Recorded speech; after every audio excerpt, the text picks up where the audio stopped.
दोस्तों, तो आज मैं फिर से आ गई हूँ आपके लिए एक नई कहानी लेकर। यह एक मोटिवेशनल कहानी है। इसको अंत तक ज़रूर सुने और हमें कमेंट करके ज़रूर बताइए कि आपको ये कहानी कैसी लगी।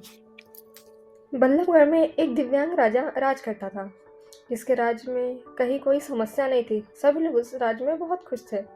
राज्य की प्रजा ऊपर वाले को धन्यवाद करती कि हमें इतना अच्छा राजा मिला है, और राजा की एक आंख और एक पैर नहीं था। एक दिन राजा अपनी महल की गैलरी में घूम रहा था। उस गलियारे में घूम रहा था जहां उसके पूर्वजों की पेंटिंग लगी हुई थी। राजा इन सभी पेंटिंग को देख रहा था। उसी गलियारे में शानदार पेंटिंग लगी थी। उसके परदादा, उसके दादा, उसके पिताजी की पेंटिंग को देखते देखते, निहारते हुए सोच रहा था कि कितनी सूरवीर खानदान में मुझे जन्म लेने का मौका मिला। ऊपर वाले का धन्यवाद, मेरे पिताजी इतने सूरवीर थे। आखिरी पेंटिंग की जगह एक खाली फ्रेम लगा हुआ था। उसे देख वह चिंता में पड़ गया। उसे खाली फ्रेम में जो पेंटिंग लगेगी वह उसकी होगी, लेकिन उसे इस बात की चिंता नहीं थी कि वो मरने वाला है। वो जानता था कि मरना तो एक ना एक दिन सबको ही है, पर उसे इस बात की चिंता थी कि उसके पूर्वजों की पेंटिंग लगी है, वह सभी बहुत शानदार है। राजा सोचने लगा कि मेरी एक आंख नहीं है, एक पैर नहीं है, इस गलियारे में इतनी शानदार पेंटिंग लगी है, मेरी पेंटिंग सबसे खराब लगेगी। उसे अंदर ही अंदर यह चिंता होने लगी। राजा ने सोचा कि मेरे मरने के बाद न जाने कैसे पेंटिंग लगाई जाए, इसलिए मैं एक काम करता हूँ। अभी मैं जिंदा हूँ, इसी बीच में एक शानदार पेंटिंग बनवाता हूँ, ताकि कम से कम यह तो शकुन रहे कि यहाँ पर एक अच्छी पेंटिंग लगेगी।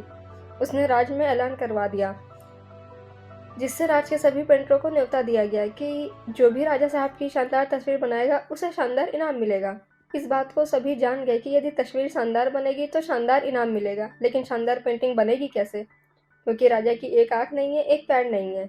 सभी सोच रहे थे कि शानदार पेंटिंग को छोड़िए, अगर पेंटिंग खराब बन गई और राजा को गुस्सा आ गया तो कड़ी सजा मिलेगी। यह सोचकर कोई भी पेंटर आगे नहीं आया, पर एक लड़का सामने आया और बोला कि मैं राजा की पेंटिंग बनाना चाहता हूँ, मुझे 24 घंटे का वक्त दीजिए। बड़े बड़े पेंटर आश्चर्य में पड़ गए कि लड़का क्या चाहता है, फांसी पर लटकना चाहता है, राजा को गुस्सा दिलाना चाहता है, ये क्या पेंटिंग बनाएगा।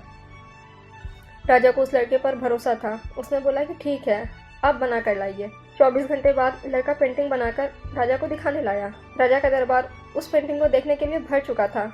सभी लोग यह देखना चाहते थे कि लड़का क्या पेंटिंग बनाकर लाया है। राजा ने जब पेंटिंग देखी तो वह बहुत प्रसन्न हुए। उसने सोचा इतनी शानदार पेंटिंग तो उस गलियारे में भी नहीं है, यह सर्वश्रेष्ठ है। राजा ने उस लड़के को बड़ा इनाम दिया। इस दरबार में उपस्थित सभी लोगों की तरह आप भी सोच में पड़ गए होंगे ना कि आखिर वो लड़का क्या पेंटिंग बनाकर लाया होगा। लड़के ने उस राजा को एक घोड़े पर सवार दिखाया, जिसमें राजा का एक पैर दिखाया। यह साफ समझ आ रहा था कि दूसरा पैर घोड़े के उस तरफ होगा। पेंटिंग में राजा तीरंदाजी कर रहा था, निशाना साधे हुए था, और जब निशाना साधते हैं तो एक आंख बंद हो जाती है। जिस तरह उस लड़के को अपने ऊपर विश्वास था कि वो पेंटिंग बना लेगा, और उसने पूरी समझदारी के साथ पेंटिंग बनाई। दोस्तों, इसी तरह हमारे सामने भी कई चुनौतियाँ आती हैं।